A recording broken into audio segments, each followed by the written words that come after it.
Hey guys, Anthony here, and here's a short video looking at 3 non-negotiable and easy tactics that you need to put in your trading instantly to minimize risk.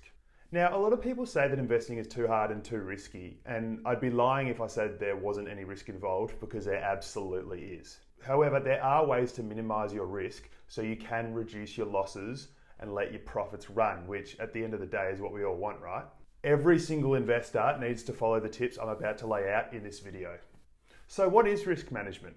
Put simply, risk management is the process of identifying any uncertainty and implementing strategies to reduce it. Now, you will always run into a certain level of uncertainty and risk within your trading strategy. You simply can't avoid it. Now, people always associate risk with negativity. And while that can be true, we can't avoid risk altogether. We can minimize it. In fact, did you know that by having appropriate risk management, you can actually lose money on the majority of your trades, yet still be profitable by capping your losses and letting your winners run? And we go into this in a lot more detail in our course.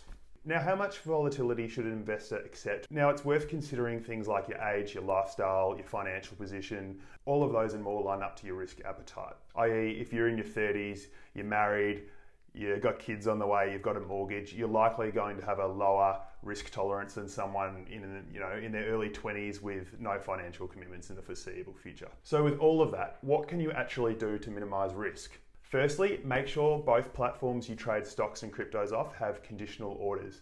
Now, what I mean by conditional orders is that you can set up and automate your trades with stop losses and take profits. Now, why do you want that? Well, you may have heard traders say, plan the trade and trade the plan. And with conditional orders, we are taking our emotions off the table, setting up our entry and exit strategies ahead of the trade, thereby reducing risk. So let's look at stop losses. Stop losses are a predetermined price point where you will exit trades automatically and cut your losses short. For example, let's say you purchased $1,000 of Luna at $75 the other week, as shown on the yellow line in this chart. So you're placing a classic support and resistance trade, entering at support and exiting right before the resistance. And as we can see, the back testing has played out time and time again.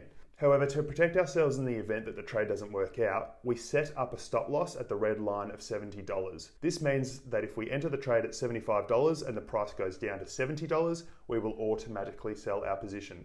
Now, why would we sell at this point? Well, as you can see, it has broken our support line and has therefore invalidated our expected outcome of it going to the upside. And because of that, we anticipate it will keep going lower and lower. This then protects us in this event that the coin keeps going down and down and down and down it went. It actually went crashing to virtually zero. So in this event, we would have cut our losses at around 8% or $80 out of the 1,000. However, if we didn't set a stop loss, we could have lost all of it, i.e. all $1,000. Now, we have a whole module dedicated to stop losses in our core content. Our members say it's one of the most eye-opening videos in the curriculum. So if you haven't watched it yet, please go to your dashboard today and watch it. Number 2, take profits. Don't be greedy. There's nothing worse than being up on a trade only for it to come crashing down and you just have all of this regret that you didn't sell when you were in the green. Why didn't I sell? So just like stop losses, where we are setting a predetermined price point of where to exit a trade if it goes against us, we should also set up a predetermined price point to get out of the trade and capture profits, right? So we look to take profits at a level where the markets are exhausted and the buyers are drying up, hitting a technical level of resistance. Now, there are plenty of signals and indicators that we use to identify these exhaustion points.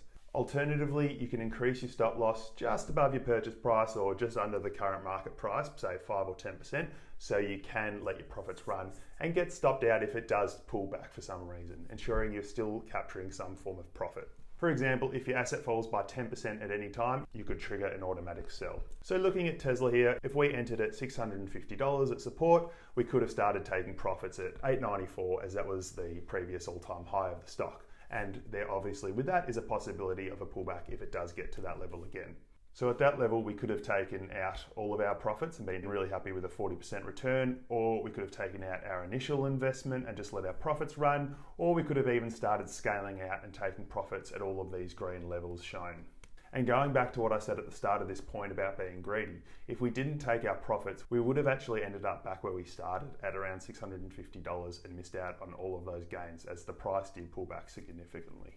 Number 3, diversification. Now, I spoke about this one in earlier videos, but diversification is essentially not putting all of your eggs in one basket. In doing so, you can better navigate the highs and the lows of the market, lowering your chance of losing a lot of money at once, as well as increasing your likelihood of stable returns. When we diversify, we also want to be liquid and make sure we have cash on the side ready to go if we are presented with quick buying opportunities. So make sure you have diversification across different asset classes, industries and markets. And if you want an easy way to become diversified, check out my other video on ETFs, exchange traded funds.